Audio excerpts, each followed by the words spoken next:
1st of July, this is our next Thingiverse interactive debate. And today we are going to be talking about blockchain and Bitcoins. And so the heading of our debate today is blockchain is here to stay, Bitcoins are not. Now, the idea behind, let me introduce everybody. It's just me and Jonathan today. So you should, if you don't know me, my name is Neil Singer. I am the senior partner of Thingiverse and of Click to Purchase, which is a software product which allows you to buy buildings online. Jonathan is a software developer, architect, author. What else are you, Jonathan? Interested in everything? Singer, just interested, yeah. Singer. And together we have built the Click to Purchase software platform, which uses blockchain technology. So now, let me just explain how the event works today. So the idea behind it is that Jonathan's going to give you a little introduction about what blockchain is and what Bitcoins are, etc. We'll then discuss the proposition. But before we do so, we'll actually put up a couple of polls so people can actually tell us if they believe in they agree with the proposition, and excuse me, and if they've actually owned any Bitcoins. And then what we'll do is we'll then have a debate. People are very welcome to join the debate. The idea behind these interactive debates is that you can actually put your messages up like everyone normally does on webinars. But what we want to do is we want to get you on screen. We want you to come online. We'll invite, if you put your hand up, which I think everyone knows how to do, you put your hand up, you can, I will invite you in, you can say your piece, don't be shy. If you're shy, keep your camera off, but hopefully you're not too shy. And then we can actually have a little chat about blockchain and Bitcoins. And at the end of it, we'll have another couple of polls and we'll see if we've changed anyone's mind. So that's the idea behind it. We are actually also CPD accredited. So if anybody would actually like a CPD certificate at the end of this discussion, then please get in touch and we can send it on. So the first thing, before we get going then, I think it would be very helpful if Jonathan gives you a bit of an overview about what blockchain technology is and Bitcoins. And again, if you've got any questions, you can get involved straight away. Jonathan. Right, thanks, Neil. Hello, everyone. Right, so let's talk about Bitcoin and blockchain. So I guess anybody interested has Googled and gone to YouTube and had a look. So I'm not sure of the audience. I'm going to go all the way down and do this as simply as I can. So if there's anybody out there that doesn't understand the very basics, they'll understand. We're not going to get too technical and it's not going to be too long. What we want to do is first understand that the blockchain is something that when you make a transaction, it's a method of storing that transaction and verifying it. And after a long, long time, you can go back and you can say that transaction occurred. So there's a not only certainty there, but it's buried within other transactions so that there's certainty with the mixture and the combination of all transactions. So if Neil pays me and I pay someone else and so on, we've got a record, an audit trail of these transactions. Now let's explain the blockchain a little bit better. We're going to go layman's terms. I'm going to say I pay Neil, and I'm going to write it on a letter, I owe you, or I paid you. I'm going to fold it up and I'm going to put it in an envelope. Now, Neil wants to go and pay the next person, so he writes a letter and says, I'm going to pay you X, and he puts the envelope with the original letter, with my transaction, into another envelope with his letter, with what he does. And if you can imagine an envelope within an envelope going forward and forward, and it's all nested and growing, you could see how difficult it might be to get access to the original envelope and the original transaction. And in a nutshell, that's really what the blockchain is doing. It's taking transaction information. So when you pay somebody, it's taking that transaction and it's storing it in a way with cryptographic mechanisms to store it so that it has a height, a depth that is something that you cannot go in and alter. So in a way, it's unhackable. We are still susceptible to passwords and other things as human beings. But in a nutshell, we cannot hack the blockchain. The blockchain appears on multiple nodes, thousands of nodes distributed around the world, and each envelope with the nested envelopes is stored on every single computer again and again and again. And that gives you even more certainty that the data is correct. Now, if you compare that to what normal things occur in the banking institution, you've got a database, you've got software engineers. What's stopping an engineer from going in and marking your bank account balance as 0? The truth is nothing. There are checks and balances, there are certain things in place, but ultimately a person with the right admin can do damage. So Bitcoin is just a mechanism for storing value. It is a unit of value that is stored within these transactions, and it has a value that we place on it, much like fiat or any other currency. We deem it to be worthy of something we want to barter with, and we give it intrinsic value. And that's in a nutshell Bitcoin blockchain. Have I said it clearly, Neil? I think so. I think so. Anything you'd like to add to that? Well, I think what a lot of people are confused about, or when they ask me, is that they think that every transaction that occurs on the blockchain is based on cryptocurrency, and that's just not true. Just so people are clear, blockchain is a peer-to-peer mechanism, and cryptocurrency is probably the best known use of the blockchain technology. So, so there is a separation, There's a separation, but people do get confused and they think that Bitcoins and blockchain are intrinsically linked, and that's not correct. So of course, I mean, just to elaborate on that, is if I wanted to put something into the blockchain, just take, we say a coin, we place it into the blockchain. That is a unit, an asset, a unit. It doesn't have to be that. You could have a coin that goes in that represents a mug, right, or represents a building. So you can have other types of assets that go into the blockchain, and then you get all the cryptographic and peer-to-peer node distribution and all that kind of thing, which is really the engine. So think of it as Excel. That's the engine, but it's distributed across all the machines, and we're all sharing the same Excel in a sense. And the actual asset, the coin, is the entry that's in the spreadsheet, which could be other things. Oh, we've got someone saying the diary invite is 1 o'clock. You can't stop human behavior there on time zones. I don't know what that's about. Oh, maybe that's a different cut. Maybe that's for a different. But has everyone else got the? Well, we've got plenty of people on here saying it's started. So, how strange. We didn't send a diary invite. Anyway, we are where we are. People can always watch it online later. Thank you anyway for the message. I mean, what we do in click to purchase, just so people are clear, when you buy buildings online using our software, we store it in blockchain technology. The transactions occur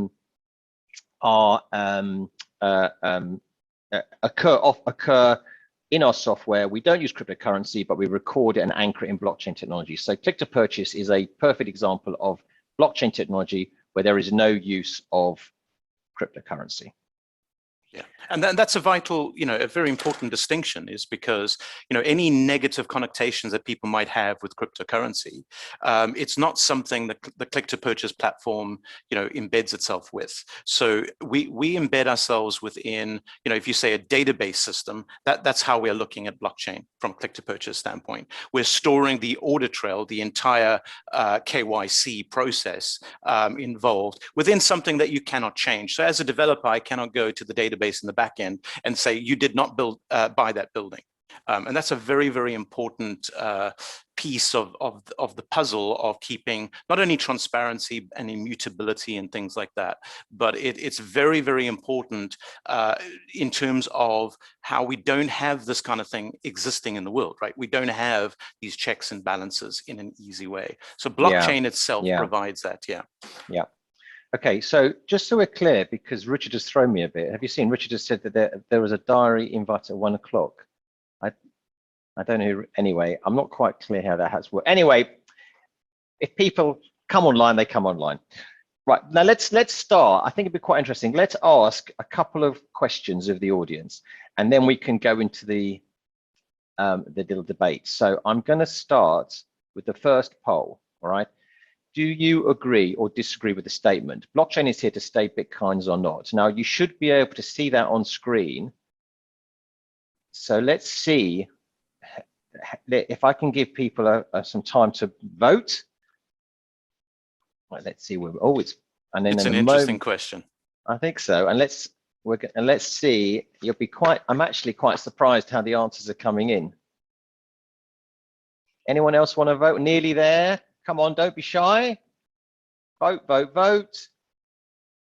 All right, let's end it. Okay, so let's end it here. Let's end it here. So here's the poll. Everyone should be able to see.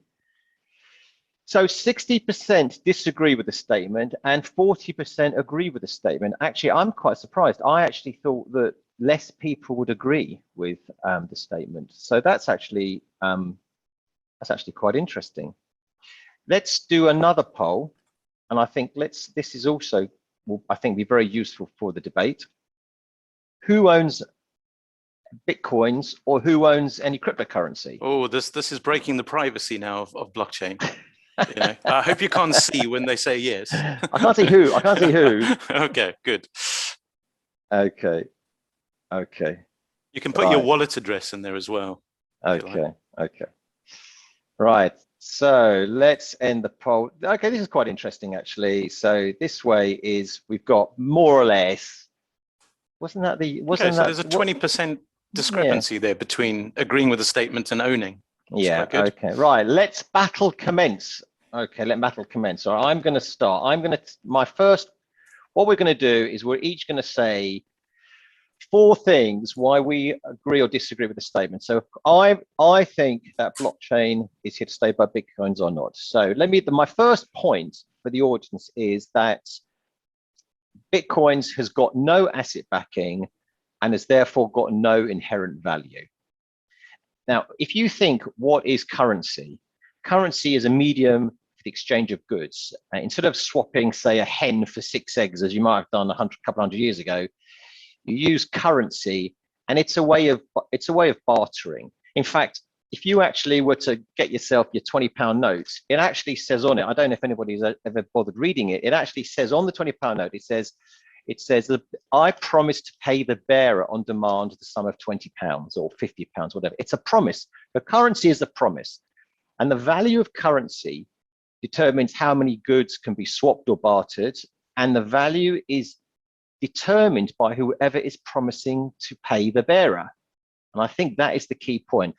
So the currency is underwritten by the country controlling the currency. It is asset backed by that country. So if I had a pile on my desk, I had a pile of dollars and a pile of sterling and a pile of third world country currency, and you were asked to choose which currency you would like, the chances are you would take dollars, because the US economy underwrites the dollar and is regarded as the most stable and the largest economy in the world. So the US government would never fail to meet its promise to pay the bearer. Now, the problem with cryptocurrency is that there is no asset backing. And because there's no asset backing, there's no inherent value. There's no one promising to make a payment, and there's no one guaranteeing the Bitcoin can be used to buy goods. I mean, if I decided at Singaviel that we were going to create our own currency, and we said we're going to create click-to-purchase coins, and I said to my clients, buy some coins off me for X, and when I sell a property for you, I'm going to send my fee note in and pay me in CTP coins. The only person, if it's any value to, is myself. If I walked into Tesco's to buy something and I offered them the equivalent in Singaviel click-to-purchase coins, they wouldn't take the currency. So my first point, and I think the main point from my side, is there is no asset backing to cryptocurrency, no asset backing to Bitcoins, and hence I think it will disappear. Number one. Okay, my turn, I guess. Your turn.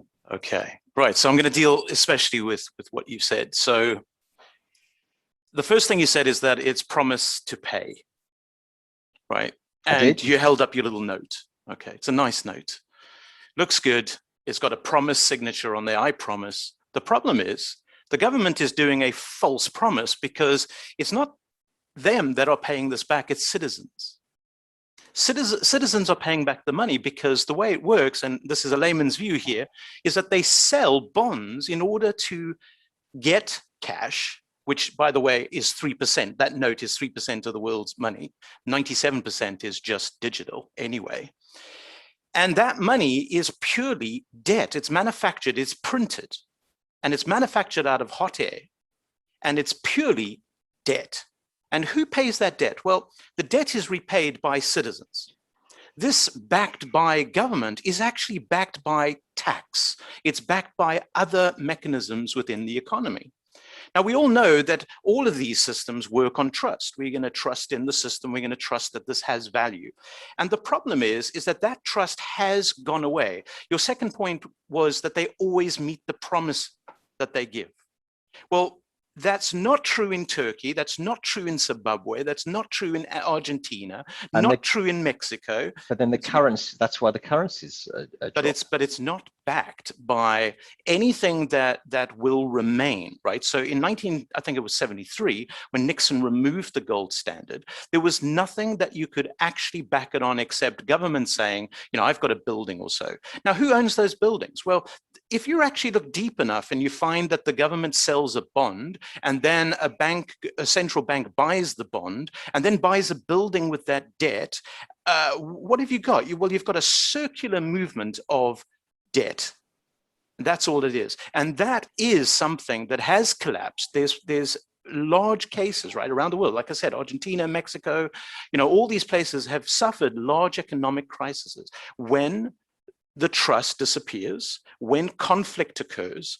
And the monetary system as a whole is something that, when you say trust, it's usually based in ignorance.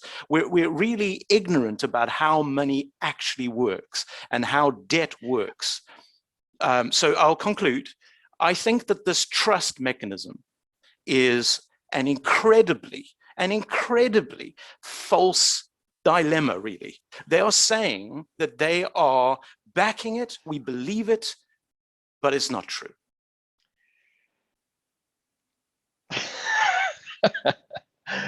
Yes. Wow, Jonathan. You can rebut. I love the point. I think it's worth going back to where blockchain and Bitcoins emerged. It was about what? It was after the financial crisis, or in 2009, where apparently this guy called, what's his name, Satoru Nakamoto? Nakamoto, yeah. 2008. Wrote a paper, the idea being that you could no longer trust the institutions, and therefore they wanted to remove Big Brother from the process, and they wanted to find a way of transferring assets without Big Brother looking and taking a cut, because of course Lehman's went bust and everyone and of course the Big Four has lots of corruption and all of that kind of stuff too. Yeah. Yes. But the problem is that Bitcoins is supposedly based upon the fact that there is no one else out there so therefore, because there's no one Big Brother, you don't have to trust or mistrust anybody. That's the idea behind it. Well, I think it's more about the decentralization, the privacy, and the ownership that you have in your own assets. I mean, let's face it, the money that you've got in your bank account could go missing. It could. Yes, and there are many people that went to withdraw money in 2008 and they couldn't. Yes. And so that is a very, very good indicator of government saying that promise without any merit. Okay, so that actually leads me on. Okay, so but I still take the view that someone has to control the currency. So you're quite right. You talk about Zimbabwe, which of course the currency collapsed because no one trusted the government. Hyperinflation, really. No one trusted that the government would stand behind the money. They started to look at the dollar, didn't they? For example. Well, it's slightly different thing, because hyperinflation, you just keep printing, getting more debt, and then the value decreases. Yeah. Because yes, you get hyperinflation because the economy is collapsing. So you lose trust in the asset backing. The currency is asset backed by the economy. The economy is going to pot, hence inflation. Anyway, that's a slightly different topic. Okay. But it does lead on. I'll concede that until the second point. Okay, so my second point is that governments will never allow Bitcoins or cryptocurrency to take over their systems. Absolutely, it will never happen. And the reason it will never happen is that without a government being able to control their currency, they cannot control their economy. If you remove the control, the government has got zero control over their monetary policy. They can't print money, they can't restrict money, they can't control inflation, they can't inflate economies, etc. So if a government cannot control its own currency, investors won't invest in that currency. The world population and other people will not be able to take confidence that that government will stand behind its promise to pay the bearer. The government has got no control of its own country. Now, without its own currency, you can't control anything. So my point about Bitcoins and cryptocurrency is there is no one party controlling the system. And it is decentralized, it's owned by the community, but no one is controlling it. It's got no, and therefore, because there's no control, governments are not, there's no way they're going to hand over control to another organization. I mean, you could argue that in a way, the euro has shown how countries have suffered where they actually haven't had control of their own currencies. So I think that because whether you love cryptocurrency and Bitcoins or not, the governments will never allow it to take control of their economies. So that's my second point. Okay, Cash? control, right. Why do we have a need for control? Okay, so that's the first thing that pops into my head, right? So let's think about this. The world economy has trillions in it, and in fact, it's about 70 trillion in debt. Who owns that debt? Central banks, citizens buying bonds, and so on. Corruption. How does money move around the globe currently? Well, in existing systems, we like to blame Bitcoin for the dark web and all the other nefarious activities. However, billions is moved between existing banks that we know of. Think of one. They corrupt, they move money on behalf of terrorists and all that, and government has allowed that. Now you're talking about central control. Well, Auditors, big tax firms have been, you can just Google this, the big 4 accounting firms, just go and Google it, look at scandals, and you'll see billions. Jacob Zuma and the Gupta family in South Africa moved the 100% of the annual GDP out into their own bank accounts over a 5-year period. Control is there for a very good reason. Very good reason. It's not just governments won't allow it. I'm going to address that point now. But control, they want control. I'm just giving the reason behind it, is because they can control how much money they have, while the rest of the citizens in the world have to pay it back. They can type in a number in a text box. If you're going to get a mortgage on a building, and they will type £2 million, press enter, and it's manufactured. You have the debt. They didn't have the money to begin with, right? This is something that they can do. Now, this kind of behavior, this kind of control, you're right, it's there, but it's for the bad reason. I just wanted to undermine the control first. Now, let's talk about how and why they will have to relinquish slowly. It won't happen overnight. They'll fight. We've got all this happening at the moment, don't we? Right? Big scandals, right? China's banned it. Like, we get that. Okay. But let's talk about control. Right now, we don't understand what's happening in the big 4 accounting firms. We don't have the accounts and the trails. And if we did, then there would be much more arrests, right? Many more arrests. With Bitcoin, we have privacy, but we also have the possibility of exposing a wallet address and its owner in the public domain. We will be able to track movements from wallet to wallet to wallet much better than we can right now. Now, I think that governments are already allowing this. Why? Because laws around the world have already created it as an asset class, and taxes are being summoned for your Bitcoin that you own, right? So they're already showing the move over into Bitcoin. They own 73,000 Bitcoin, the US government, because of seizures and that sort. So they actually own billions in Bitcoin now. What are they going to do with that? It has some value, right? Millions of people are buying Bitcoin. It does have value. What are they going to do with that?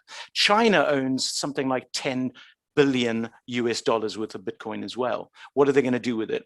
So I think you're right, there is a risk that more and more control, but I think Bitcoin will, rather than fold, it will just evolve. Most technologies, leading edge technologies have been claimed by financial institutions. Everything in history that has been invented, that's good for money, transfer and so on, has been adopted by banks. I think the likes of the financial institutions right now are more likely to adopt the technology in a way that best suits them than it is to get rid of it completely. So I concede your point. I think that government does want control, banking institutions will want control, they definitely want to control it, but I do not think that that's a reason why Bitcoin will disappear. In fact, it will be the reverse. It's a great technology of which they would want their pie in it.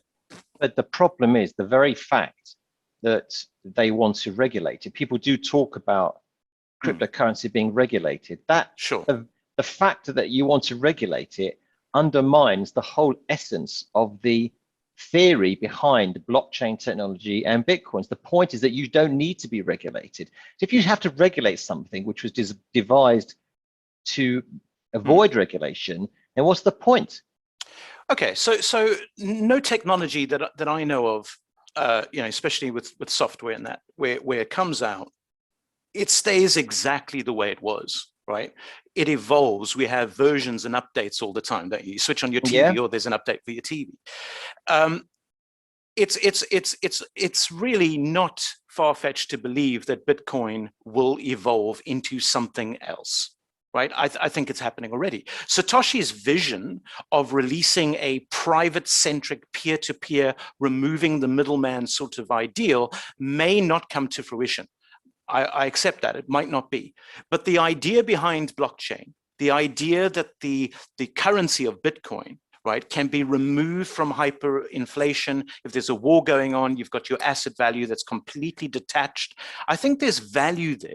So I think that in a nutshell, I think that the governments will accept that technology, and I think that they will migrate it. And I think the Bitcoin, developers and all that have already conceded many things. There's forks in the system. That's perhaps a different type of risk, but they've already conceded in making certain things happen to make it more worthwhile to the public. So I think, for example, last point, I think, like, for example, just being able to get a wallet, for example, on your computer is very difficult, right, for your layman, right, to install the software, build a wallet on your computer, have it running on your desktop, opposed to going to an exchange. And an exchange is already almost the centralization of it. So we've already given up that idea of having a completely peer-to-peer system because perhaps it's just too complicated for everyone to adopt, and it is changing. So I think it's not a reason why Bitcoin will fail. It's just a reason for why it will evolve and change.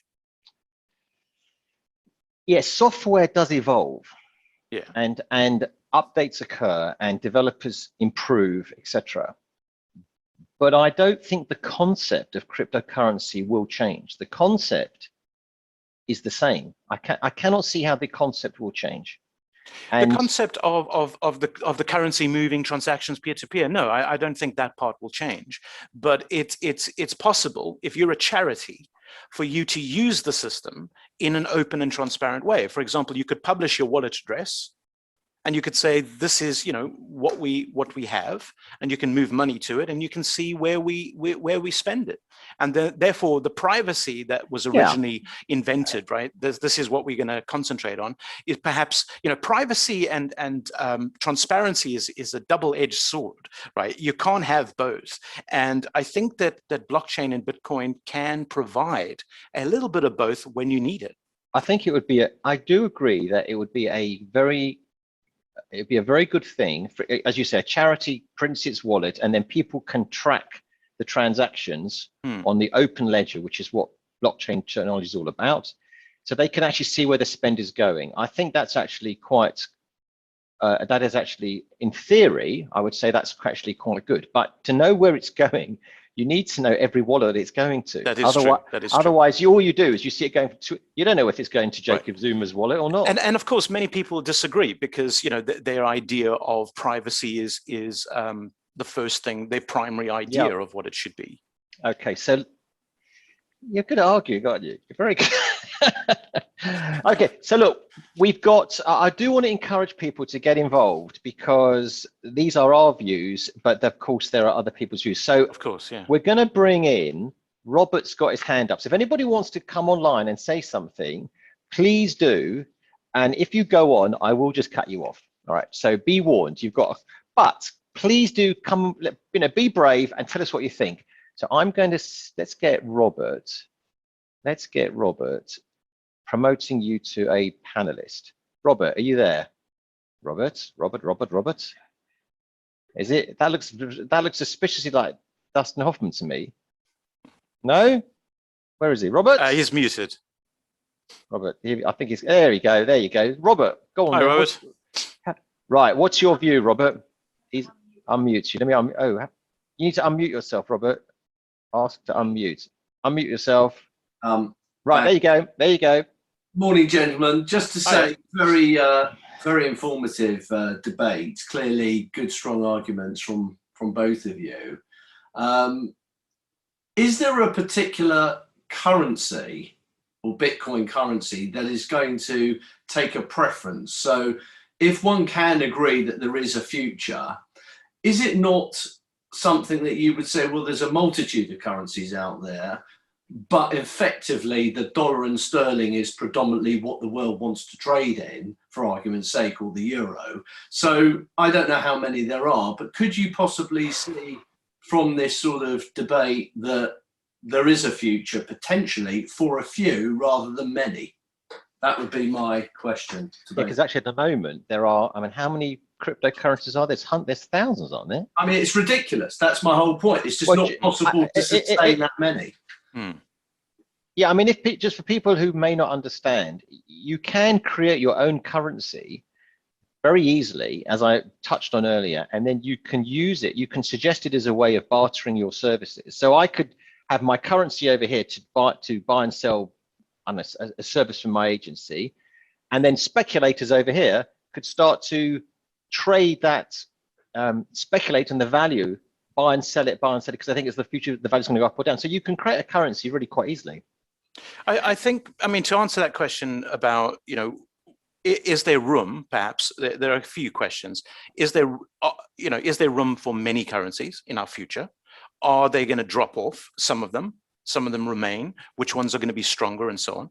And I think it's kind of like, if you think about it from how countries came to be, we have boundaries.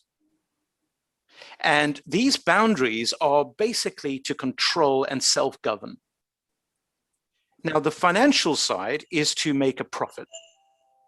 Now, the people that are speculating with new currencies all the time and creating exchanges, these people are specifically in it to make money, to have a currency. And I think that's going to come and go because the software is there, it's available, it's open source. People can create a currency at any moment.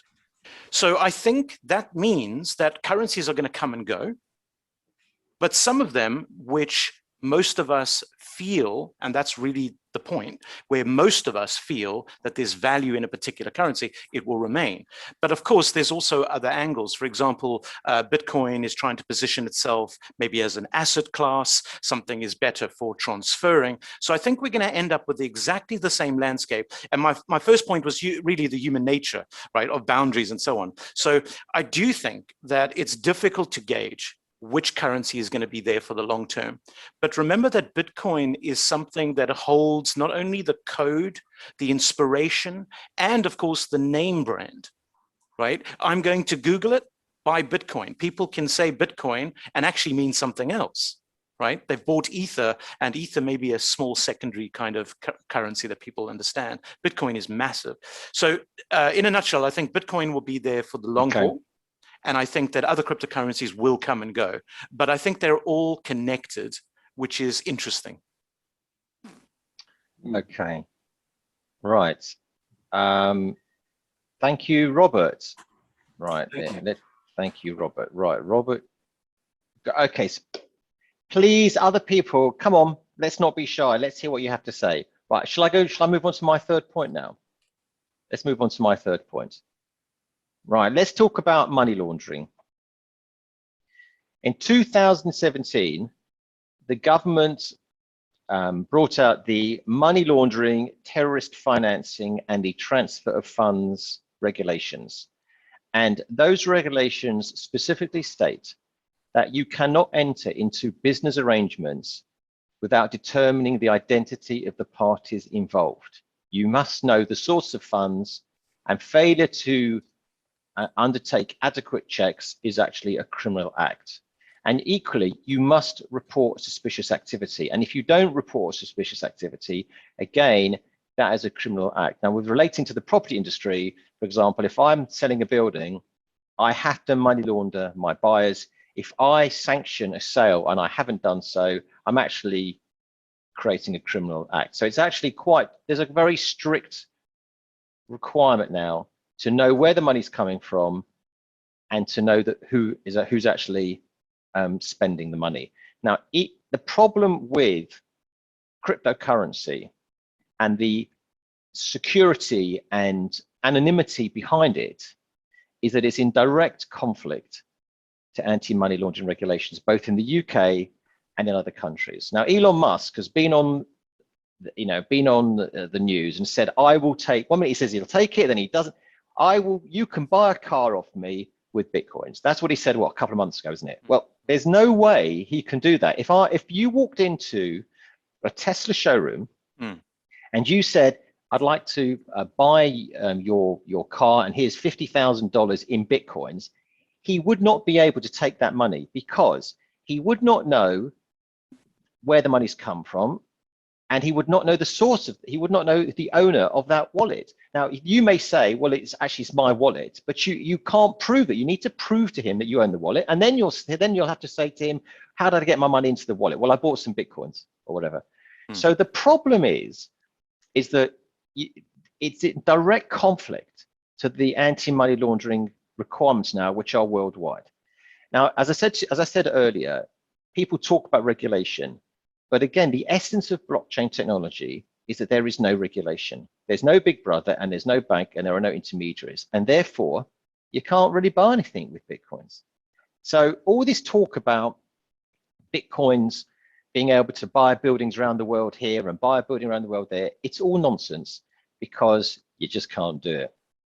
So there you go. Point number 3. Can't do it. Okay. Can't do it. Look, I think where I think you've got a real point here, and it is a risk for Bitcoin.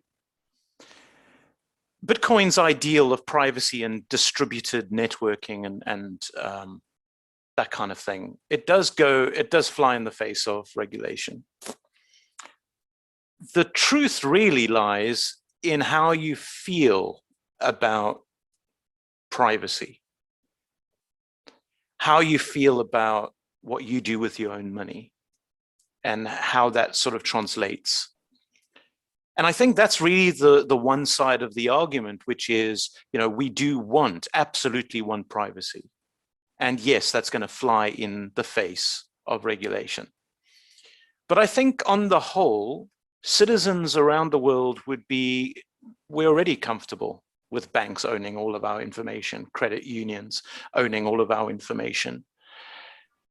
And every generation, we become more comfortable with that.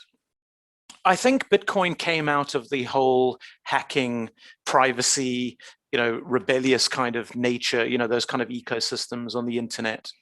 And I think, as I said before, I think it will change and evolve. There is nothing stopping Bitcoin from being regulated in some way.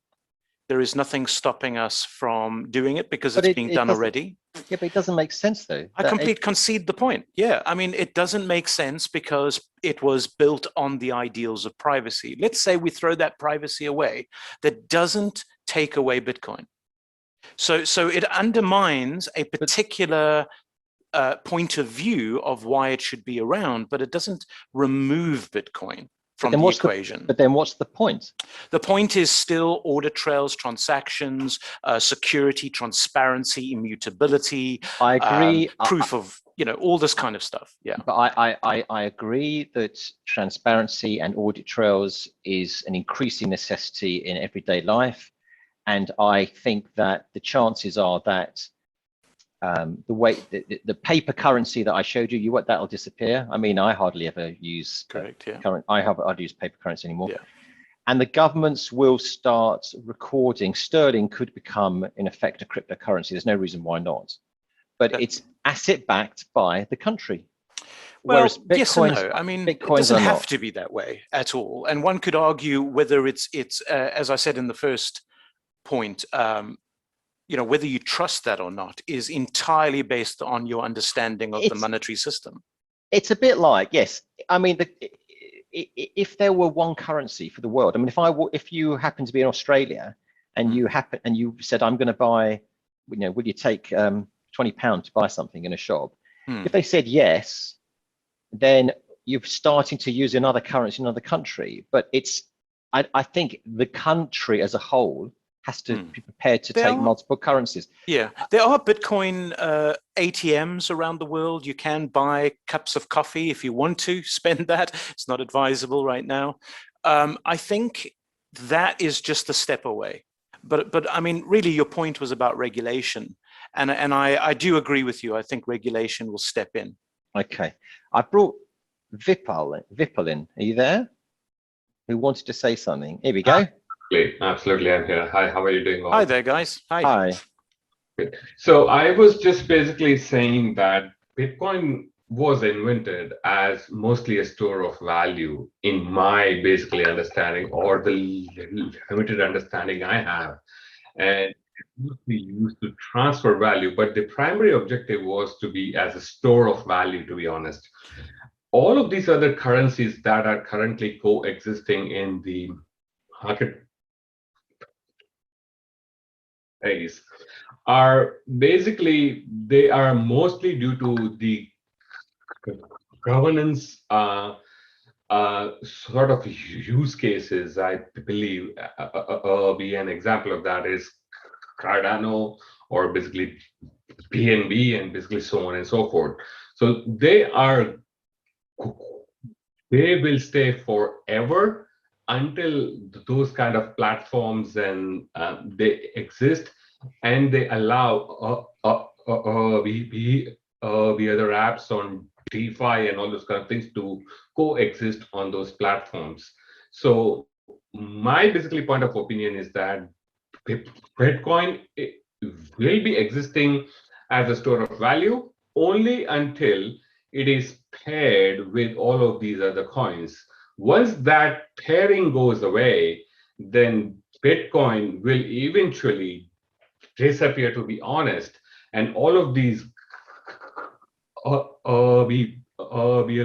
tokens, they would stay until that platform is providing services for various dApps and other basically. Okay, I'll take this one first.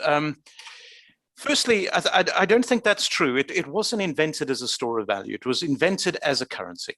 It was invented to be transferred peer-to-peer and remove the middleman. I think that's the primary objective of that. I think it's become a store of value because the transfer rate, the way that blocks are created, the 10-minute cycle, how many transactions you can put, all these kind of things is a slow mechanism. It's not as fast as MasterCard and Visa and all these other things. But I think the other point as well about the fact that the share of other currencies, I think it's the other way around. I think Bitcoin is the primary. And you say which Bitcoin, right? Bitcoin SV, Bitcoin BCH. I mean, which one? But the truth is, there are people right now with value in the Bitcoin currency and the open source code. Nobody's going to throw that away. And that really underpins nearly every single crypto that there is. Yeah, and it epitomizes to say that all of these business rules and the tokenomics and everything exists as code rather than in the hands of a few individuals. And that's fair enough.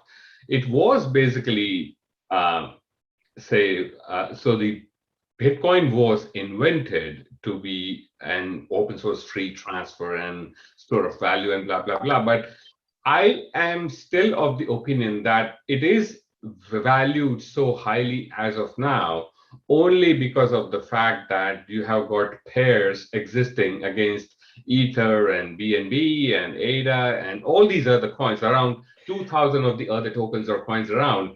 Once that pairing with BTC is eliminated, at that point of time is what I feel that Bitcoin is going to it may be true. All right. It may not be. I'm Okay. not sure. Yeah. Okay, so that's great. Listen, thank you very much. Thanks for your point of view there. Yeah, thanks for your point of view. Now, how do I make attendee? Right, there you go. Thank you very much. Right, shall we move on to my third point? All right. Right, off we go. Now, it's actually I've actually got there's a message actually that's in the chat from Angus who says, "What about fossil fuels?" He says, "Mining Bitcoin uses the same amount of energy as the Netherlands each day. If crypto gets even bigger energy, more greenhouse gases." Actually, I'm not. In some ways, I'm sort of. My next point is a little bit like that. My last point actually is that the Bitcoin blockchain ecosystem will collapse.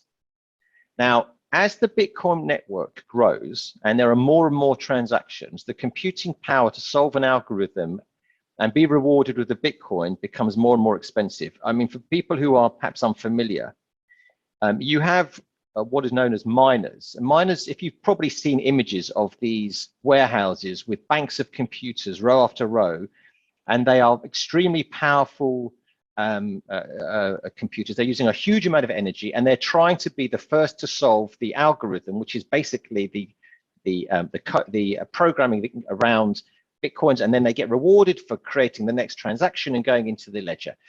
In a nutshell, because the power has become so huge, and you can imagine all these banks of computers, that there's a huge amount of air conditioning that is required, and hence a huge amount of electricity that I think I'm right in saying, Jonathan, now that there's a lot of these warehouses are now in the Arctic Circle because all they're doing is pulling in the cold air. Iceland's got one massive one, yeah.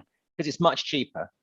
So these miners they are getting bigger and bigger and bigger. Now the problem is therefore they're costing more and more to build and more to run. Now what these miners do is they are rewarded for running the system. As we know, there's miners around the place.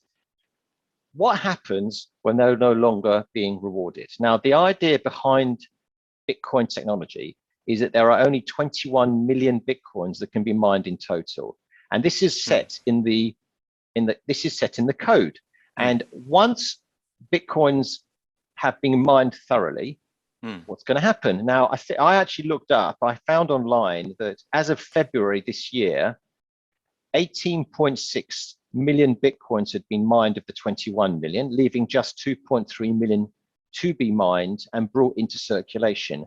And the reward equally halves each year. So the reward originally was 50 Bitcoins. Then in 2012, it became 25 Bitcoins. In 2016, it was 12.5 and so on. So the actual reward for mining the Bitcoins has become smaller and smaller. Now, my point is that once all the Bitcoins have been mined, the miners will have no incentive to keep the network going. They will be rewarded for processing transactions, I understand, which is like a couple of $100 here and a couple of $100 there, but it won't be worth their while. And therefore, from a purely technical point of view, once all the Bitcoins have been issued, the system will collapse. There you go. That's a strong view. That's a strong view. You can't beat that, can you? Okay, so I'm only going to make one point about that, and then perhaps we'll turn it to the listeners to come back and see if there's anybody out there smarter than me to come back with this energy issue, right? It is an issue, right? It is an issue. Yeah. The only thing I want to say is that I don't think that the 21 million, the cap, the mining situation and all that, once it reaches the end and so on, is necessarily the end of Bitcoin. I think that's just a scenario and we don't know what's going to happen. But I think my gut says that the value that's already been placed in the network is going to be there. Maybe I'll be able to buy some cheap GPUs after they discard them, all those miners, right? Maybe I can actually buy a proper GPU for my computer now. There's been a scarcity. I don't know if you know, GPUs around the world. What's GPU? Your graphics card in your computer to play okay. games and all this. There's been real use of that in the mining community. Okay. So let's open it up and see what people think about what the answer might be for the energy. I will just say one thing about the energy, and that is we have an energy crisis around the world for all kinds of reasons. And we've got climate problems for all kinds of reasons. And I think this is another part of something that we have to solve. And I think that green energy and all of these other things are generally the solutions to all of our problems, slowly but surely. And I think as a society, we need to move there. I don't think Bitcoin is something we should concentrate on and say, this is the problem. We've got plenty of problems. Yeah. Yeah, no, I'm not suggesting I'm just thinking about is that the incentive to run the network on the basis that no one owns the network. That's the whole point.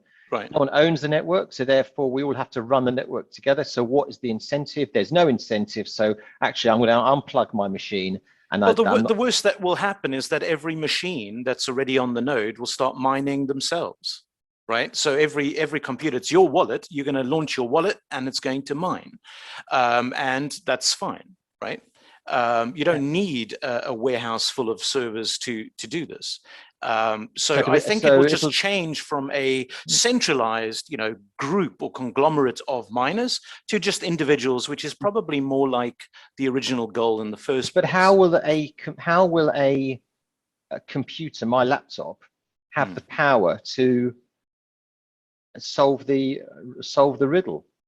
Well, in that case, our computer systems are increasing all the time. There's quantum computers on the horizon. There's so many issues. I don't think what my point is that all these issues we're talking about in terms of miners, or when the supply can't be mined anymore and so on. I think all of these issues is in our future. I don't think that it's necessarily the cause of collapse.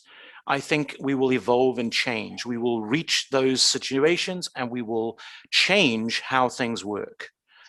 So I agree with you. I think these are issues, but there are other risks too. Right? Yeah. But I just think we will confront them. I don't think it's a reason why Bitcoin is going to collapse and disappear. There's still value in your wallet. And once you've got value in your wallet, if you've got $1 million worth of Bitcoin, what are you going to do with it? Are you going to throw it away, switch off your computer?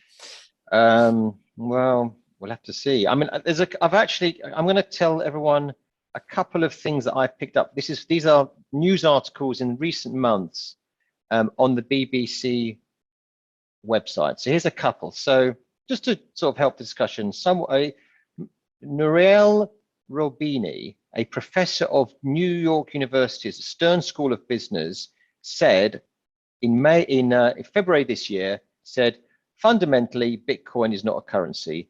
The technology does not allow more than 5 transactions per second. The Visa network allows 24,000. And again, I think that people don't realize that to me, that again is a technical block on the future of cryptocurrency. This is a quote. As you may have heard, everyone, Nick Candy has says that he'll take £175 million for one of his apartments in One Hyde Park, and you can buy it in Bitcoins or you can buy Ethereum. And a senior cybercrime officer has warned that luxury flats being sold for Bitcoins could be exploited by by criminal gangs. So again, I think that is exactly the point I was making earlier about the money laundering. I can substitute that with a couple of news items of myself. HSBC allowed fraudsters to move millions of dollars of stolen money around the world. Yes. Even after it learned that it was a scam. JP Morgan allowed a company to move $1 billion through a London account without knowing who owned it. Yes, but that doesn't mean, that means that though the banks, in fact, HSBC, as we all know, if you've anybody watching has got an HSBC account, knows that they drive you nuts these days, asking you to fill in forms to check that I'm not. That's money only for laundering. Citizens, isn't it? That's only for Yeah, us. but they're I think the doing corrupt can move money around, you know. Yeah, but they're doing it because that they are obviously they did allow money to be moved, and I agree. But doesn't mean, just because they did something which they shouldn't have done, it doesn't mean that Bitcoins is the answer. It means that the banks the regulation's not working. I think what it points to, I think, well, let's address that quickly. So auditors, if you ask an auditor, you know, can they audit a business successfully and know what's going on, and is there transparency? And they'll say reasonable, right? I can give reasonable assurance. They'll never say yes. They can't. It's too complicated. Man hours, the complexity of transactions and software systems, transfers, bank accounts across the globe. It is a complicated business. So if you say, well, Bitcoin doesn't answer this, well, it could. It could. We've got a technology where we can do active tracing and build it into the system. And it's distributed. It's not centrally governed and centrally a place where it can be hacked or manipulated. Cryptocurrency can also be manipulated. The TSB in June banned cryptocurrency transfers amid fraud concerns with Binance and Kraken. How much? So, what was the value of that? I've got no idea. Okay, because I've got billions. I've got a list here of billion moved, billion, 1.7 billion. No, what is amazing? I tell you what is amazing. If anybody does actually look at the blockchain ledger, and you can see the value of the transactions being moved. You see ones that are £10, $10, $100, and you see the odd transaction, which is hundreds of thousands of dollars. I mean, it is quite interesting, I have to say. Imagine anyway, if you were looking at the banks, right, and what the transactions are going through too.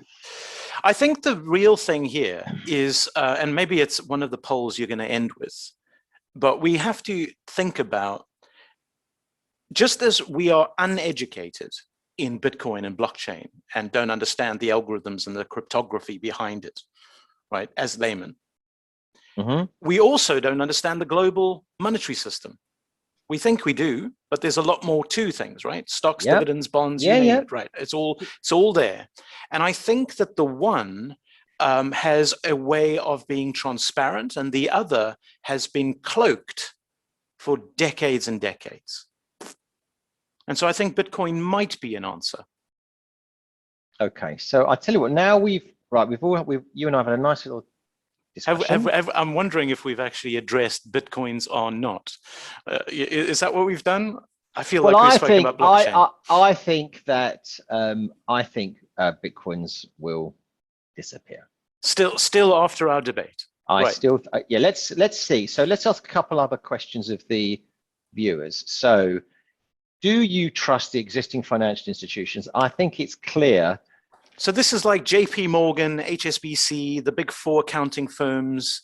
Do you trust to hold your money, that your money will be there when you want to withdraw, that they're not using your money for debt, to bring the country into debt, to increase your taxes and your burden? There's a whole lot to that in terms of trust.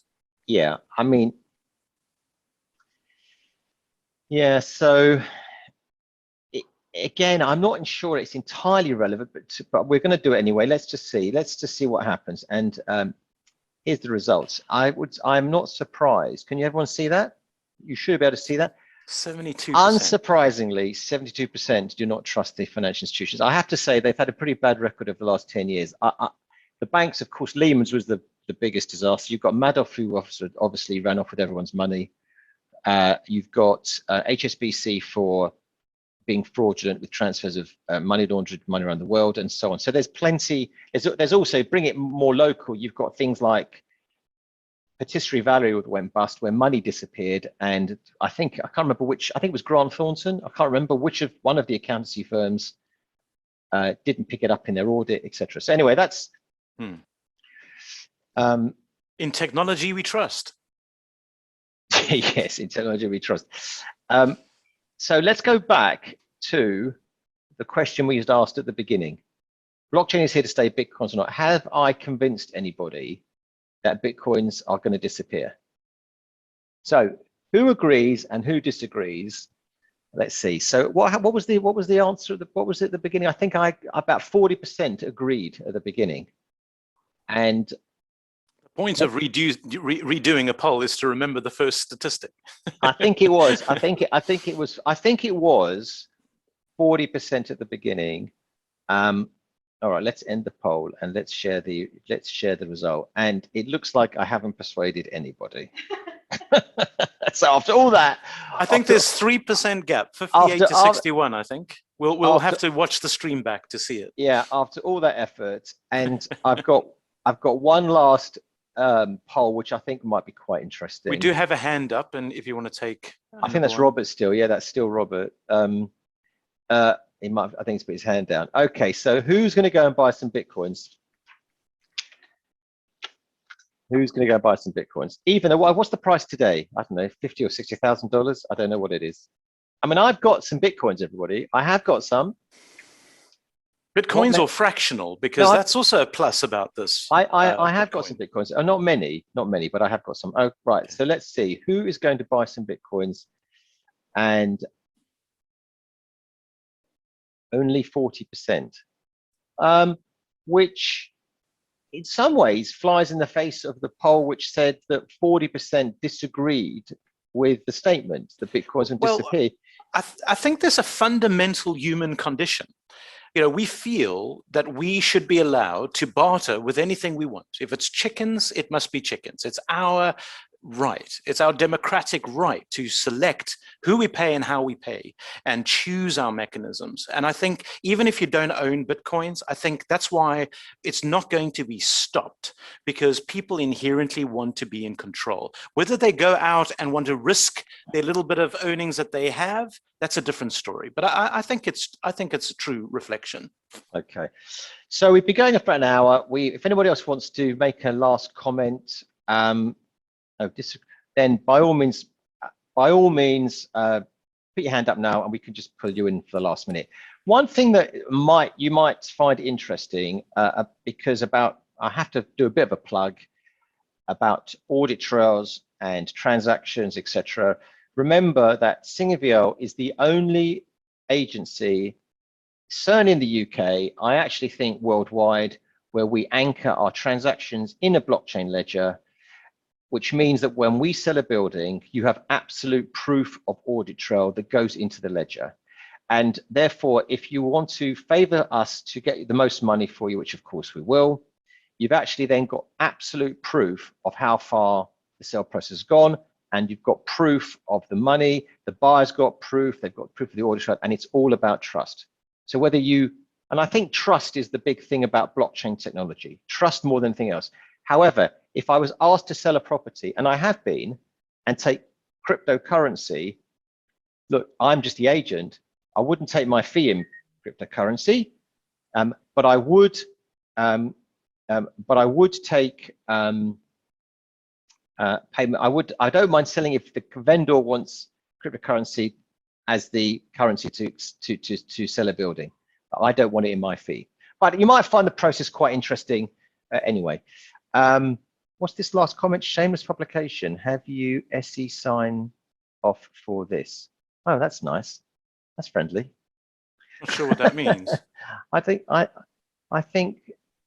know actually. Richard, why don't you come online and tell us what you mean? Don't really understand that. Anyway, thank you. I think that's it. I think we're done. Unless anyone else has got any more comments. Anyway, thank you for watching and for listening us rattle on about Bitcoin. You probably had enough of it most of the time. I bore people with it most of the time. Yeah. So thank you very much for listening. If you'd like to discuss anything else further, please do get in touch. Would be delighted to talk further. Good. Thank Jonathan. Thank you very much. Thanks, Neil. And if anybody would like a CPD certificate, please do send an email to the office and we'll be only too delighted. Okay, thank you very much. Okay, Thanks, people. Thank you. bye. Bye. Bye.